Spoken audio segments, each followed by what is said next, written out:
America चुनाव से 2 महीने पहले एबीसी न्यूज चैनल के मंच पर डेमोक्रेटिक उम्मीदवार कमला हैरिस और रिपब्लिकन उम्मीदवार डोनाल्ड ट्रंप आमने सामने आए। जो बाइडेन के रेस से बाहर होने के बाद ट्रंप के साथ कमला की ये पहली डिबेट थी। कमला अपने पूरे कैंपेन के दौरान ट्रंप से थोड़ी आगे रही। डेमोक्रेटिक पार्टी उन्हें एक कम उम्र और नई ऊर्जा वाली नेता के रूप में पेश कर रही है। ये राष्ट्रपति डिबेट पहला मौका था जब कमला और ट्रंप में ये तय होना था कि एक दूसरे के सामने कौन हावी रहता है।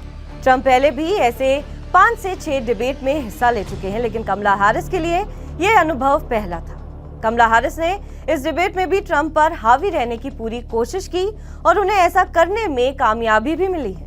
उन्होंने ट्रंप के कमजोर पॉइंट्स को पकड़े रखा और उन पर दबाव बनाया।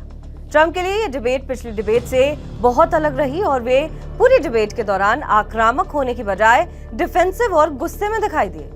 उपराष्ट्रपति कमला हैरिस ने पूर्व राष्ट्रपति डोनाल्ड ट्रंप के लिए कहा कि उन्होंने वैश्विक मंच पर अमेरिका का मजाक उड़ाया है। हैरिस ने दावा किया कि दुनिया के नेता डोनाल्ड ट्रंप पर हंस रहे हैं। मैंने सैन्य नेताओं से बात की है जिसमें से कुछ ने आपके साथ काम किया है और वे कहते हैं कि आप एक बदनाम शख्स हैं।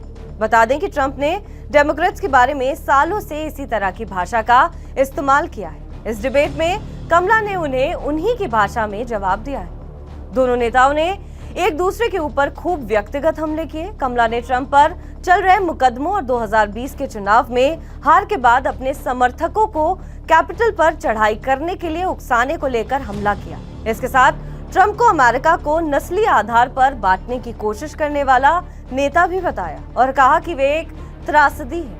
कमला ने ट्रंप की रैलियों में भीड़ की कम संख्या और उनके उन पुराने साथियों का जिक्र किया जो कभी उनके साथ थे और अब उनकी आलोचना कर रहे हैं। डिबेट पर नजर रखने वाले जानकार मान रहे हैं कि कमला डिबेट को अपने हिसाब से मोड़ने में भी कामयाब रही है। ट्रंप इस डिबेट में डिफेंसिव मोड में रहे, साथ ही उनके चेहरे से उनका गुस्सा भी जाहिर हो रहा था। बाइडेन के साथ डिबेट में ट्रंप आक्रामक नजर आए थे और अपनी बातों को मजबूती से रख रहे। बहरहाल इस खबर पर आपका क्या कुछ कहना है हमें कमेंट करके जरूर बताएं। बाकी देश और विदेश की तमाम बड़ी खबरों के लिए आप बने रहें टीवी 9 डिजिटल के साथ।